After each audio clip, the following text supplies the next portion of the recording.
Suzy and Friends. With Suzy Kato. Kia ora e hoa. Hello, my friend. It's Suzy Kato here. And it's Trevor there. Kia ora, it is the podcast for the whole whānau. Suzy and Friends. Kei te pihia koe. How are you? Are you ka pai? Good? Or are you tino pai? Really good? Well, we've got lots of things that are tino pai really good for you this week, starting with a brain teaser sent in by Bella and Eddie, who listened to this podcast on their way to stay at Nana and Granddad's on a Friday afternoon. They test their granddad with the brain teasers they hear on Suzy and Friends. So, Granddad's given them this one for us. How cool is that? Okay, are you ready to have your brain teased? Yes? Well, me too. Okay, what is it, Suzy? Okay. How many months have 28 days in it?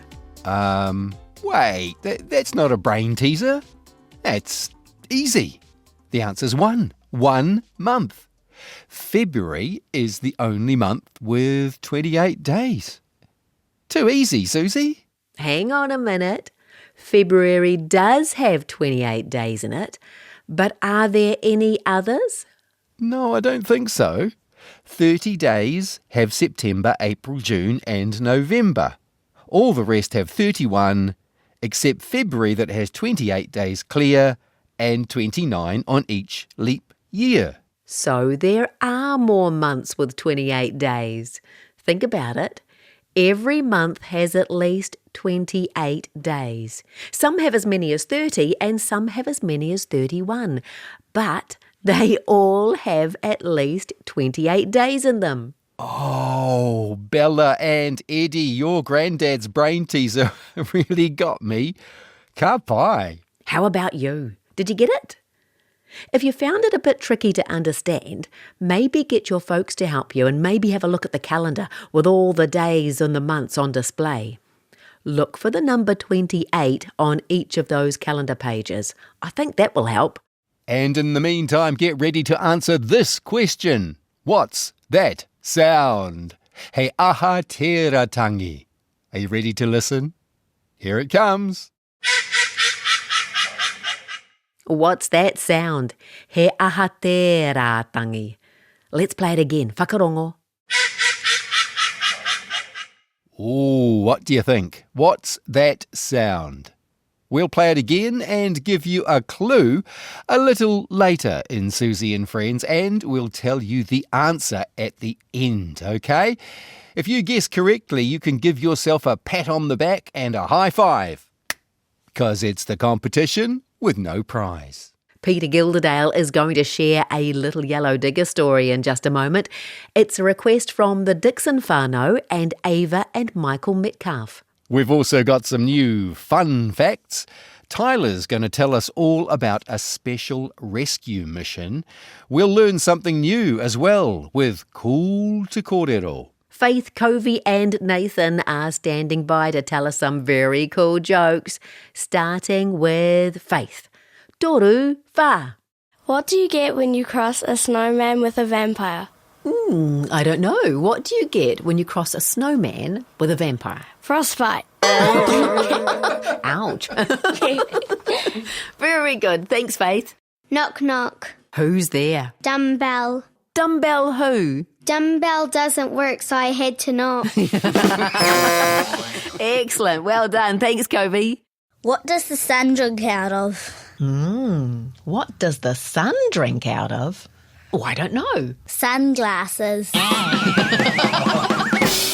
It's New Zealand's favourite kids show, Suzy and Friends, with Suzy Kato. Ka pai tō mahi. Great jokes. Faith, Kovee and Nathan. Well done.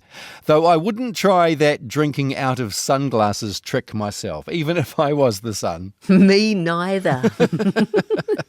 Hey, another cool kid just like you is going to share a story about a very special rescue mission they went on to help some very thirsty bees shortly. When I knew we were having that story, I thought it'd be a good idea to find out some fun facts about bees. So here they are. Fun facts. Fun facts. Fun facts. Fun fact 1.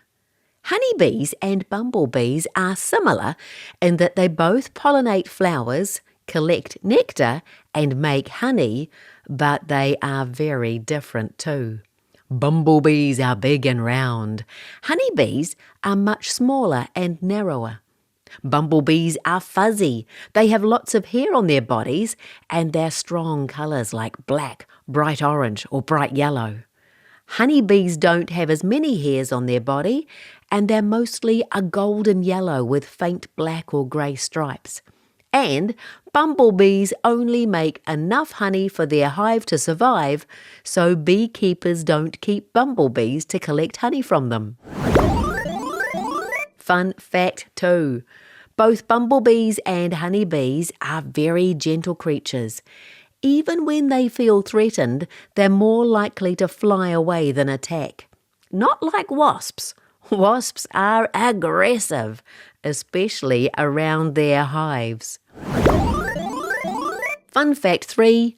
Honeybees can only sting once, but bumblebees and wasps can sting lots of times. So, the best thing to do is leave bees, bumblebees and wasps alone. And that's Fun Facts for today. Hey, Susie, Yes, Trevor? what did the bee say to the wasp? I don't know. What did the bee say to the wasp? Buzz off! Buzz. Ooh, listen when Tyla shares their story. You'll get a bit of a buzz from the sounds in the story too. Oh, I reckon. Speaking of stories, here's Peter Gilderdale with the next Little Yellow Digger story in our series. This one is called The Little Yellow Digger at the Zoo.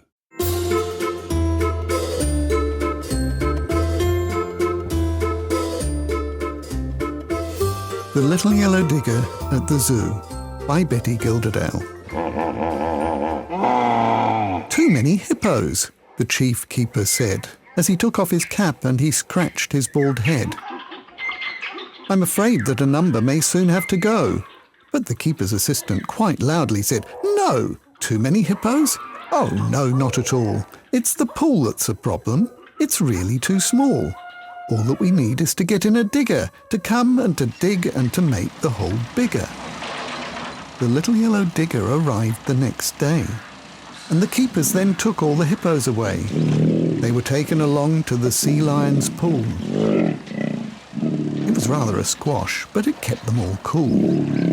Then the hippo's pool was drained quite dry, and the water sank with a glug and a sigh. The little yellow digger was really quite small, but it started at once to break down the wall. And it worked very hard with a clatter-thump-thud to dig very deeply down into the mud. The digger dug deep, and the digger dug wide, till the hole grew so big that it vanished inside. Then up from below came a worrying shout. We're stuck in the mud here. Can you get us out? But the keeper said crossly, I very much doubt we can find a big digger to haul you both out. There's not enough room round the edge of the pool for a digger that's bigger to give you a pull. But a clever young girl who was standing nearby shouted, How about letting an elephant try? And the keeper replied, That's a splendid idea. Send for the elephant. We need it here. So the elephant came with a thumpety-thump. It was flapping its ears and was swinging its trunk. Then they harnessed it up and they threw a rope down to the driver, who caught it and wound it around. He made loops and some knots that he pulled very tight. That's done it, he shouted. We'll soon be all right. Then the elephant gave a strong tug and a pull, and slowly from out of the wide empty pool the digger appeared. But what very bad luck. It slipped over sideways and ended up stuck. The keeper's assistant said, Leave it to me. We'll fix up a pulley by using that tree. He cautiously clambered along the tree bough, and tossed down the rope to the keeper, who now tied it onto the elephant so it could pull that small digger upwards and out of the pool. Could that be the answer? Oh no, not at all. The digger was swinging. It seemed it would fall. It was swaying and dangling high up in the air. "It's no good," they all cried. "It just can't be left there. We need a strong animal on the far side to pull it right over," the cross keeper cried. "But we've no other elephant left in the shed." "Well, bring out a camel," the clever girl said. So they brought out the camel, which wrinkled its nose as it snuffled and snorted and dug in its toes. But in spite of the fact that its temper was short, it was tied with a rope that was then made quite taut. "Now pull!" yelled the keeper. He shouted, "Heave-ho!" And the camel was gently persuaded to go. It tugged on the rope, but the digger still hung over the hole, where it teetered and swung. But at last it was down, and they all crowded round, and the driver climbed up onto firm concrete ground. Then they filled up the pool, now much wider and bigger, and the elephant washed all the mud off the digger. Then it squirted the keeper, the cross camel too, on the day that the digger came out to the zoo.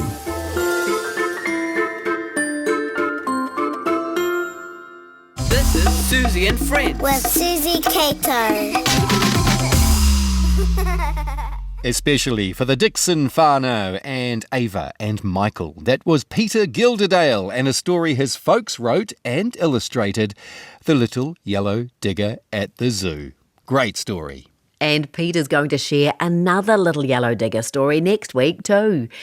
If you've got a favourite Little Yellow Digger story, let us know. suzy@suzy.co.nz is our email address. You could get a copy from the library or your local bookstore and read along with Peter. Now that is a very good idea, Suzy. Now, how are you getting on with the competition with no prize? What's that sound? He aha teratangi. Let's have another listen, shall we? Ooh, what's that sound? Do you need a clue? Often you hear this animal near a lake or a pond because they love swimming across the water and dipping into the water for food, like little fish, snails, insects and plants that you can find in water. We'll play it one more time at the end of the podcast and give you the answer. There's lots of fun still to come before the end of the show though, starting with a cool kid just like you who wants to tell us about a book he read recently, and here he is. Hi, I'm Lockie and I'm 10 years old. I'm reviewing the book The Little Tiger with a Big Temper by Jetami here, illustrated by Tanya Maneki. The book is about a tiger who is normally quite nice, but then one day just wakes up angry. And he goes off to a lake, and then one of his friends finds him and wonders if they can help.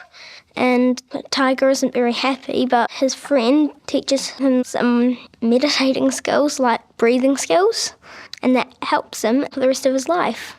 My favourite character is the tiger's friend, because he taught the tiger how to do the breathing skills, and well, of course that helps him, and I really like helpful people. Or animals, in this case.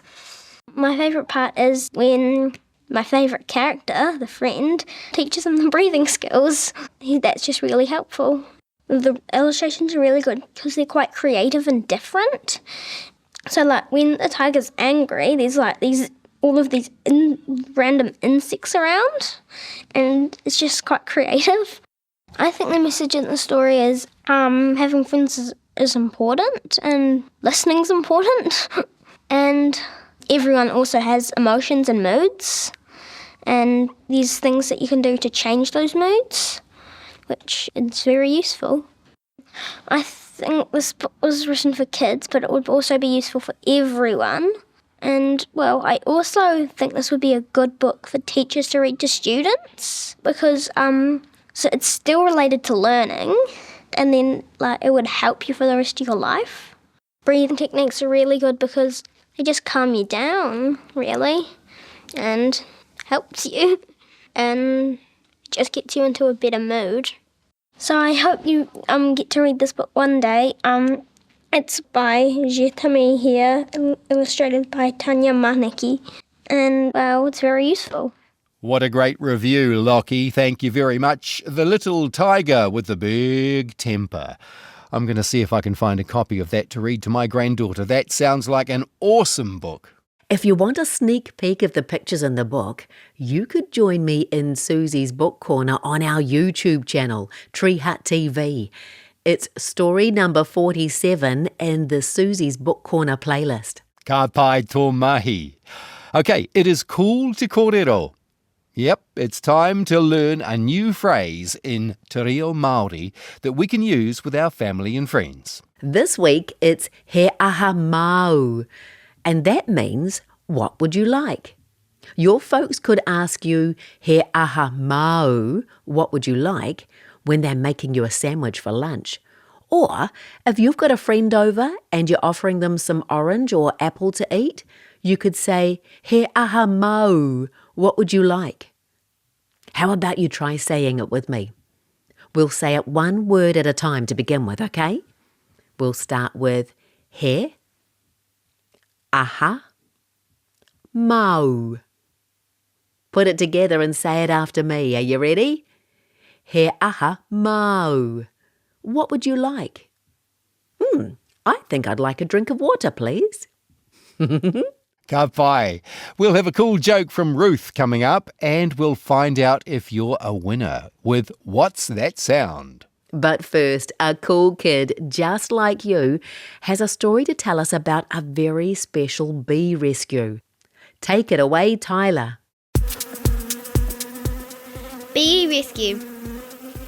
Author by Tyla Jenkins and Lara Sharman.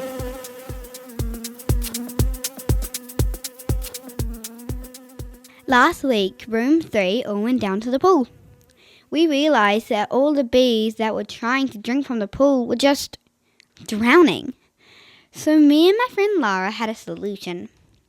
We went on a Chromebook to research how to make a bee watering station.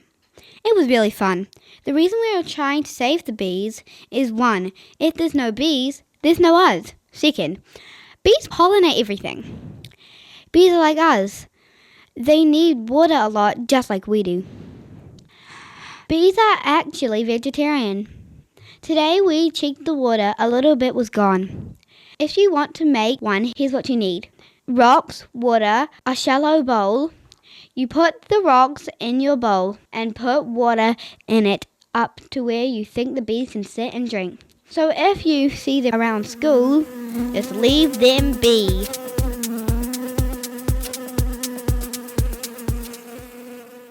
How cool is that, Tyla? You found a way to help hot, thirsty bees without them having to put their lives at risk drinking out of a huge swimming pool. Ka mau te wehi. That's awesome. It sure is. Thanks for your story, Tyla. Okay, now we're going to give you one last chance to guess what's that sound. Toru wha. He aha te ratangi. What's that sound? It's the sound of... If you guessed it was a duck quacking, you are correct. Although we will accept the answer a duck laughing, because it kind of sounds like a laugh and it makes me want to laugh every time I hear it. I know, it sounds so funny, doesn't it? Quack, quack, quack, quack, quack, quack, quack, quack, quack, quack, quack, quack, quack, quack, quack, quack, quack. Okay, it is time to hang up our headphones for this week, so let's say thank you to everyone who helped with Suzy and Friends this week. Thanks, Tyla, for the bee rescue story, and thanks, Lockie, for telling us all about Jitami Hare's book, The Little Tiger with the Big Temper. Thanks, Peter Gilderdale, for reading The Little Yellow Digger Goes to the Zoo, and the Dixon whānau, and Ava and Michael for requesting that story. Remember to request a Little Yellow Digger story, or tell us a joke, or just say hi. You can email us, suzy@suzy.co.nz. Yes, please. Kia ora Bella and Eddie for the brain teaser, and Faith, Kovee and Nathan for the jokes. Oh, Ruth sent us a cool joke too a wee while ago. Here it is. Where does a sheep go to get their money? I don't know, Ruth. Where does a sheep go to get their money? The bank. Love it, Ruth. Thank you. And thanks to all our friends at New Zealand On Air. And kia ora to all the fabulous folk at RNZ, especially Brianna, Jamie, Phil, Tim and Duncan. And thank you to you for joining us. We love knowing how much you enjoy the podcast, and we love making it for you. Remember, a new episode drops every Monday, but you can come back and listen to each episode as many times as you like. And you can visit our website as well to find out more cool stuff. Our website, suzy.co.nz.